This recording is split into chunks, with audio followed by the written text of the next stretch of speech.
आपने नमक पे टैक्स लगा दिया, आपने आटा पे टैक्स लगा दिया, आपने अंडा पे टैक्स लगा दिया, सारी चीजें महंगी हो गई। ये जो बजट है निश्चित रूप से घोर निराशा में युवा जगत, हम लोग छात्र अभ्यर्थी लोग चले गए। तो आप युवाओं के लिए क्या किए? कोई बात नहीं किए हैं।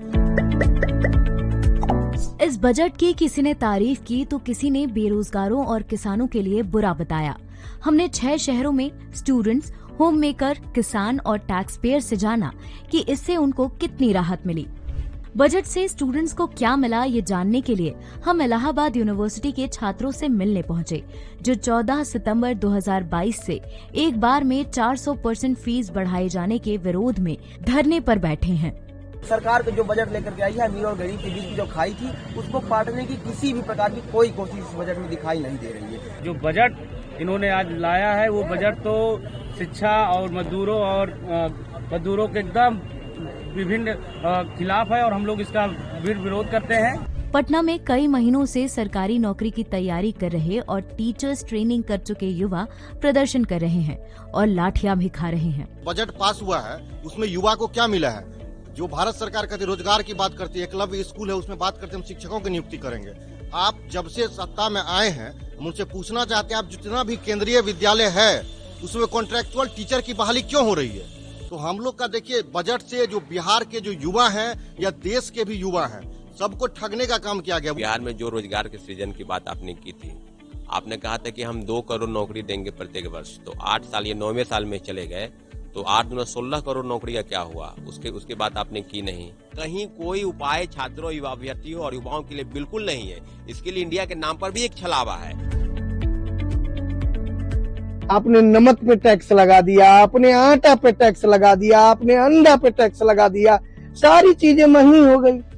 तेल का रेट आपने 190 रुपए 210 रुपए तक कर दिया, अब घटा के उसको 160 रुपए कर दिया, क्योंकि अब इलेक्शन आ रहा है, आपको वोट लेना है। बजट से बहुत ज्यादा उम्मीदें पूरी नहीं हुई हैं। आटा है और जो बहुत जरूरी चीजें, दूध का दाम बहुत ज्यादा बढ़ता रहता है, हर 2-3 महीने पे दूध का दाम बढ़ जाता है। जो बेसिक चीजें हैं, इन सब चीजों के ऊपर थोड़ा अगर और सरकार ध्यान दे तो आम लोगों के लिए अच्छा होगा। मुझे इस बजट में बहुत अच्छी चीज ये लगी कि गवर्नमेंट ने लेडीज के लिए एक बहुत अच्छी चीज स्टार्ट की है। उनके लिए महिला सम्मान पत्र, जिसमें 2 लाख तक आप सबमिट कर सकते हैं और उस पर 7.5% का रिटर्न मिलेगा। लेकिन मेरे लिए एक क्वेश्चन ये है कि एक तरफ गवर्नमेंट ने इतनी अच्छी चीज दी है, लेकिन साथ साथ में महंगाई इतनी ज्यादा है। मेरी एक लिमिटेड इनकम है क्योंकि मैं जॉब करती हूँ और उसमें मुझे अपना घर भी चलाना है और साथ साथ में सेविंग्स भी करनी है।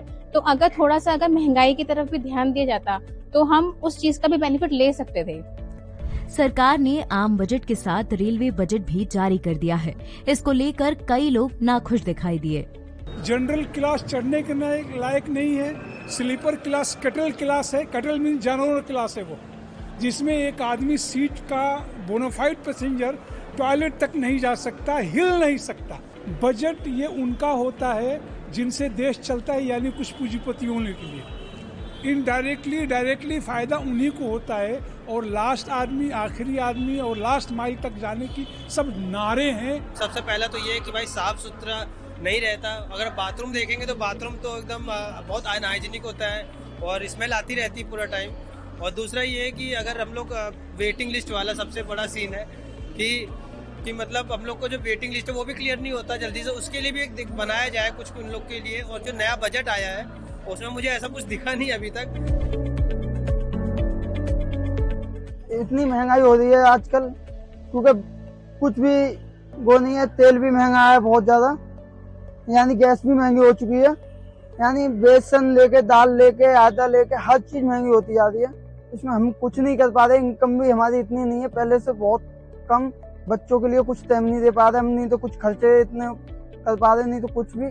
तो मैं दिल्ली में रिक्शा चलाता, मजदूरी करता हूँ, लेकिन कमाने से कोई बेनिफिट नहीं है, कुछ नहीं बचता है। जो कमाते हैं वो सारा दिन रात में खाना पीना करके बराबर किराया देते हैं, यही है और कुछ भी नहीं है, 1 पैसा नहीं बचता है। कहीं ना कहीं इस बजट को देखते हुए हमारे जैसे जो सुशिक्षित वर्ग के जो किसान है, मैं किसान का बेटा भी हूँ और खुद किसान भी हूँ, लेकिन कहीं ना कहीं किसानों की जो उम्मीदें थी अभी भी वैसी कागज पे रही है। प्रदूषण पे भी उम्मीद थी हमें कि गवर्नमेंट शायद इसके लिए कुछ बजट फंड ना करेगी। गवर्नमेंट ने इस पे कुछ भी प्रावधान नहीं रखा, उससे हमें थोड़ा दुख हुआ है। 1 किलोमीटर आधा किलोमीटर के डिस्टेंस हमें तय करनी होती है, तो ज्यादातर हम वॉकिंग डिस्टेंस मतलब पैदल ही चलते हैं, क्योंकि इतने महंगे हो गए हैं सब कुछ।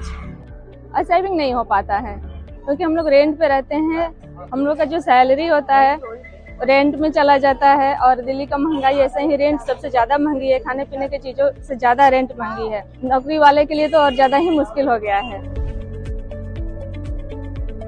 कि आपके बजट में एक बड़ा अंश इस बात पर जाना चाहिए कि जो हमारे पब्लिक हॉस्पिटल्स हैं, जो मेडिकल कॉलेजेस हैं, छोटे हॉस्पिटल्स हैं, बड़े हॉस्पिटल्स हैं, उन हॉस्पिटल्स को ठीक से हम तैयार कर सकें, उनको मजबूत कर सकें और उनमें हम फिर अपना इलाज कर सकें। तब फिर ये संकट हमारा व्यक्तिगत नहीं रहेगा, हम जब चाहें तब किसी भी सरकारी अस्पताल में जाएंगे और अपना इलाज कराएंगे, सस्ती कीमतों में कराएंगे।